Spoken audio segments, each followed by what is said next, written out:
Now, on 105.9 FM and streaming worldwide on the WMAL app, O'Connor and Company. It is 6:06. Thanks for letting us be a part of your early Tuesday morning. You're listening to O'Connor and Company. Coming up at 6:35, Cal Thomas, 7:05, Christian Day Talk, White House correspondent for the Washington Examiner. He'll recap Trump's Michigan rally. 7:35, John Reed, Republican candidate for Virginia Lieutenant Governor. 8:05, Joe Concha. He'll discuss his new book and news of the day. And at 8:35, General Jack Keane. Today is the 50th anniversary of the fall of Saigon. He's got some thoughts on that anniversary. I'm Julie Gunlock, joined by Hans von Spakovsky, the coolest guy and name in Washington. Good morning, Hans. Good morning, Julie. And can I just say, what a great lineup of guests. I know. Your executive producer. Yes. Heather Hunter. is, she does that every morning. Yesterday we had a great lineup. Yesterday was too. Incredible. Yeah. It was great. Yeah, she keeps us, you got to wake up. Right? Have your 7 cups of coffee and we're ready to go. Well, speaking of ready to go, Amazon was ready to go. They wanted to display tariff costs for consumers, and there was some fireworks at the White House because of that. Right. Amazon they said that they did not want to, reports say, people say, they did not want to shoulder the blame for the cost of President Donald Trump's trade war.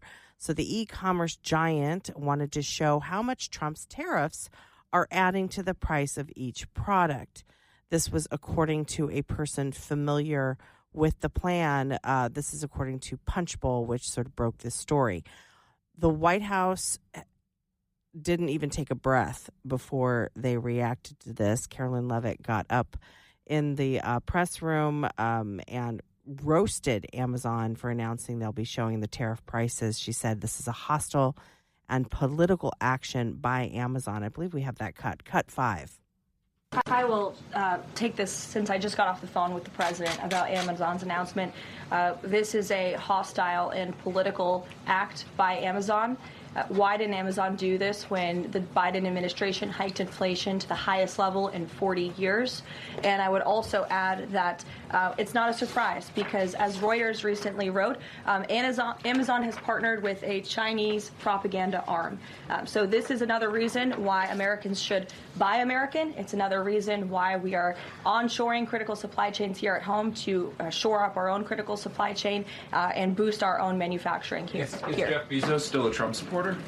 Look, I will not speak to the president's relationships with Jeff Bezos, but I will tell you that this is certainly a hostile and political action by Amazon. And apparently, when the president got wind of this, he was told, and it said that he was very angry.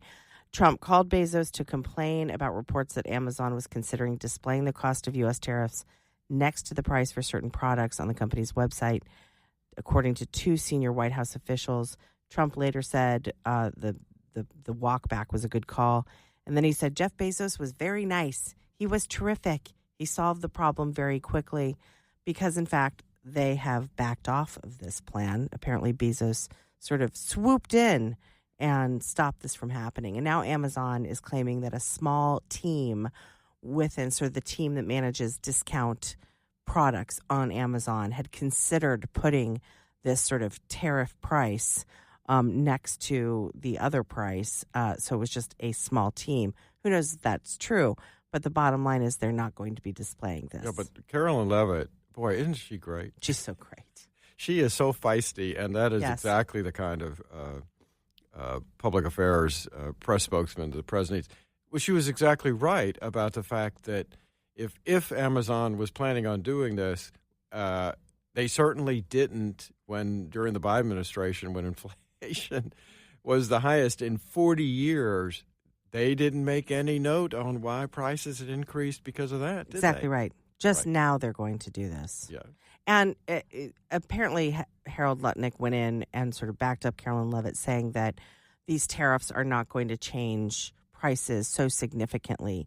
It was just to put it in the buyers' minds that these tariffs are there, that they might spike prices a little bit, but really they weren't going to see this sort of massive change in the price. Again, sort of putting it in people's minds. Yeah, and I want to know more about what Carolyn Levitt said about Amazon partnering with this Chinese propaganda firm. What the heck is that? Well, we know that Amazon does a tremendous amount of business with China, imports things to the United States through Chinese, these Chinese sort of the Temu marketplace of really cheap goods that imitate American products or imitate, products that are much better quality, and then they imitate them with cheaper fabrics or even, car parts, that kind of stuff. So I would be interested in that too. Did she expand on that? I don't think she did. No, she didn't, but that's something we need to find out about. What people need to understand is that the Chinese Communist government controls every company in China. And in fact, members of the Communist Party and their families, anybody who wants to go do business there, they have to agree that those individuals will have significant roles and ownership in any company there. But, we don't even really have to worry about China. We've got people in this country that are rooting for America to fail, and especially for this sort of tariff strategy that Trump has to fail. But it doesn't look like it's failing. You pointed out a story this morning about how we might have an edge on China. It says Trump appears to be winning the trade war with China.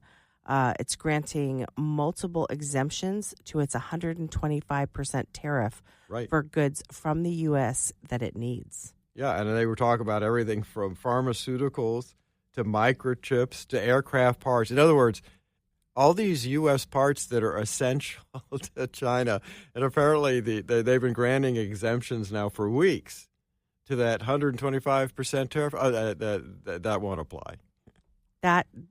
That's good news. Of course, you won't hear about this in the mainstream media. CNN and MSNBC would not mention that. Would never. This is actually an article from Fox News. It says China waived 125% tariff on ethane imports from the U.S. on Tuesday, according to a report from Reuters. China had initially imposed the tariff earlier this month as part of its retaliation against President Donald Trump's Liberation Day tariff campaign. China is responsible for purchasing roughly half of America's ethane exports each year, according to the U.S. Energy Information Administration. Chinese companies that rely on U.S. ethane include Satellite Chemical, SB Chemical, and a whole bunch of other ones.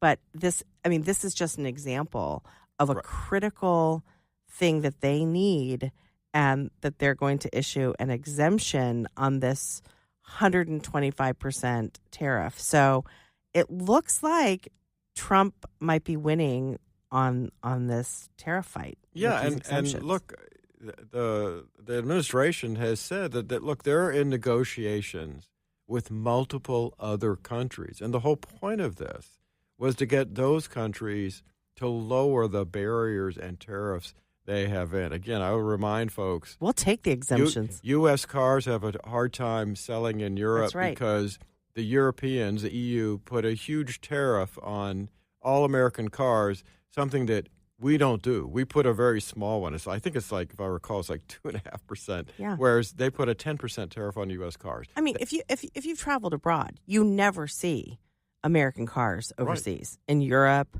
or in Japan or any of these, you never see them. Right. And there's a reason. There's a reason why. All right, we'll have more on this at 6:15. WMAL, making sense of the news. Live from the Home Paramount Pest Control Studios. Home Paramount, the leader in pest control since 1939. Yesterday, there was a Trump rally. You said you caught part of it. I did. It's too bad. I would have liked to have been there. It looked like it was fun. Absolutely just amazing, as you mentioned earlier, how his energy level. I was literally splayed out on the couch watching it. Now, we do have to admit that while he obviously was having fun and so was everybody else, there was one person there that was not. Clearly not having fun, and that was the governor. Yes, the governor of Michigan was there without a blue folder covering her face. Gretchen Whitmer greeted President Trump as he came down the stairs of Air Force One. They sort of embraced. It seemed very friendly. I have to say, the entire time, I thought it was Kristi Noem. I did. She had long hair. She had a baseball cap on. She kind of had like that casual look with a vest on. And then my husband was like, no. And also, she just seemed happy to be there. So I thought it was Kristi Noem. And my husband then informed me, no, it's the governor. She actually spoke at the event. But before we get to her, let's talk, let's hear what Peter Doocy heard. He talked to the rally goers hours before the rally got going. Cut 6. The president's not supposed to start talking for another 5 hours or so, but it's a lovely day here outside Detroit, and there are a ton of people. So I think we might just go ask some folks what it is that they liked the most about the first 100 days. You guys, we are live right now on Fox. Look at that. So, pardon me. First 100 days, anything that you liked more than the rest of the stuff? Closing our border. Closing the border, okay. And how far did you guys have to come today to be here? Wisconsin printers. Came from Wisconsin, all right. So, 5 miles, okay. So, obviously, it's a crowd of Trump supporters, of course, but we can try to do a little poll. Who here thinks that the number one thing in the first 100 days is what Trump has done at the border? Okay. Border. Now let's try it with tariffs. Let's do a recap of Trump's first 100 days. We have 142 executive orders, 106 questions taken, 26 American hostages released, $5 trillion in foreign and private investments, $160 billion in Doge savings, 65,000 and change ICE deportations. My goodness, that's more. We were talking yesterday about this with Byron York. We can't remember presidents gotten this much done. That's right. In his first just 3 months in office, and his energy does not seem to be flagging. The questions alone that he's taken from the press. Yeah, I think he's given more press conferences in 3 months and answered more questions by far than Biden did, in his whole 4 years in office. Well, you mentioned Gretchen Whitmer. Yes, she was there. I want to listen to her because she greets him at the airport. They then go, I guess the rally was there, but they go to the rally, and she's standing there. Again, I thought it was Kristi Noem the whole time. And then Trump actually invites her up to talk, and right. you could tell she did not want to talk. And she actually said, "Oh, I didn't really expect to talk. I really did." So she's kind of winging it up there. Let's play cut 7. Well, I hadn't planned to speak, but I'm on behalf of all the military men and women who serve our country and serve so honorably on behalf of the state of Michigan. I am really damn happy we're here to celebrate this recapitalization at Selfridge.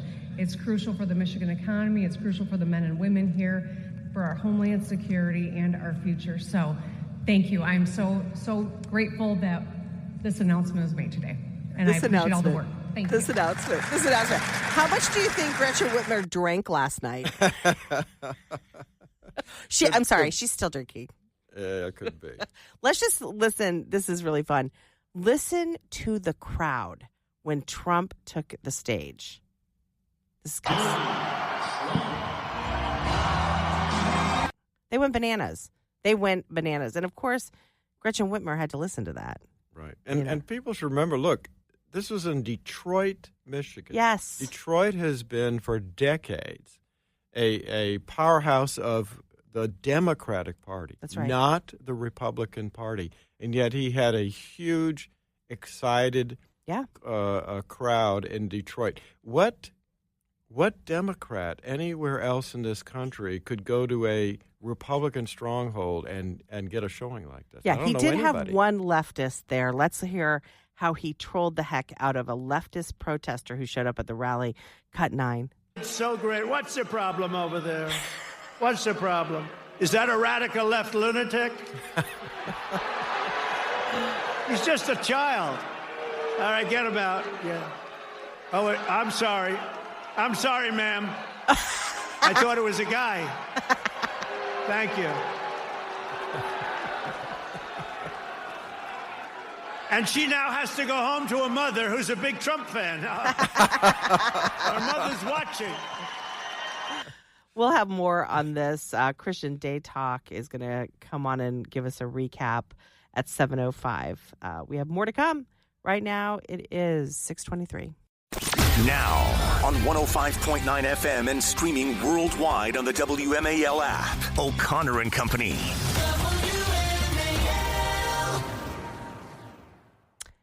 It's 6:36. Thanks for letting us be a part of your early Wednesday morning. You're listening to O'Connor and Company.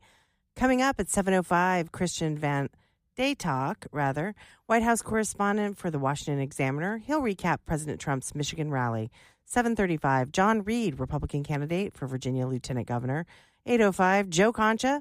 He'll discuss his new book and news of the day. And at 8:35, General Jack Keane will get his thoughts on the 50th anniversary of the fall of Saigon. I'm Julie Gunlock, joined by Hans von Spakovsky with the Heritage Foundation. Good morning, Hans. Good morning, Julie. And we're almost halfway through the show. I can tell you, time really flies when you're doing this. It does. We've got a packed schedule today. And starting us off is our friend Cal Thomas. Good morning, Cal. Well, hello, Julie. Glad to see you've been bumped up to the first order there. Very nice. Very nice voice. Well, thank you. Larry is off in California. His daughter's getting married, so he's how unusual these days. Yes, marrying a man. Can you believe it? It's amazing. Well, I hope he identifies as such. He does. So, Cal, yesterday actually marked the first 100 days of the Trump administration. Would love your thoughts. A lot of great things happening, obviously, from the border to the economy. There's a lot of good things. But what are your thoughts on the first 100 days? Well, I think that the president deserves bragging rights, as he did last night in his speech in Michigan, which I thought was a little long. And, he's getting into Fidel Castro territory now, 90 minutes. Wait a minute, in length, not content, right? Yeah, that's true. Yes, absolutely. But, the border security, the government waste, the defunding DEI, protecting women's sports from invasions by men, crack down on colleges that don't control the anti-Semitism demonstrations and the threats to Jewish students. All these things are incredibly positive. I think, the market went up 300 points yesterday, the stock market, in anticipation that he was going to announce some kind of tariff deal. I thought he got close. Howard Lutnick, the Commerce Secretary, says there's a whole bunch of them almost ready to go. Dow futures are down today because he didn't have an announcement last night. But, the interesting thing is, and I'm going to do a commentary on WMAL later today on this, is that the Democrats are just totally out of gas. They have nothing except opposing. Look at J.B. Pritzker now calling for an uprising. I mean, what is this, the American Revolution all over again? Right. Revolting against our own people? But they have no ideas. They've even run out of bad ideas, which is really disgusting. Well, Cal, on that issue, I mean, Democrats were a low point during prior Republican presidencies when Nixon got elected and swept the country, when Ronald Reagan in his second term got elected and swept the country. But in my lifetime, I don't think I've ever seen them at a lower point than they are now. And it's not just that they don't seem to know how to recover, but that the things they're doing are all the wrong things, like trying to make heroes out of criminal illegal aliens. I just don't understand. That's exactly right. Yeah, that's exactly right. I mean, if they're only talking about opposing what Trump is doing, but if you look at their record, the open border, the coddling of criminals, the transgenders in women's sports, and all of these other things, the toleration of anti-Semitism, Trump has flipped all of that. What are they going to run on? We want to go back to the good old days. What good old days were those? Higher taxes, more spending, $36 trillion debt, an unsure foreign policy. What do they have? They don't have anything. The only thing they could do that would get the public's attention, I think, is to embrace Republican ideas. But that's not going to happen. Well, Cal, that's why we see this sort of desperation for Trump to lose or to be some failure. And that's why they keep putting sort of all of their, eggs in this basket. For instance, this MS-13 wife beater, they thought, we're all going to rally behind this guy. And then that kind of fell apart. And then, they're going to try to find another person to rally behind. But ultimately, the goal is for Trump and this country to fail. I think people sense that. Well, there's no optimism in the Democrat Party anymore.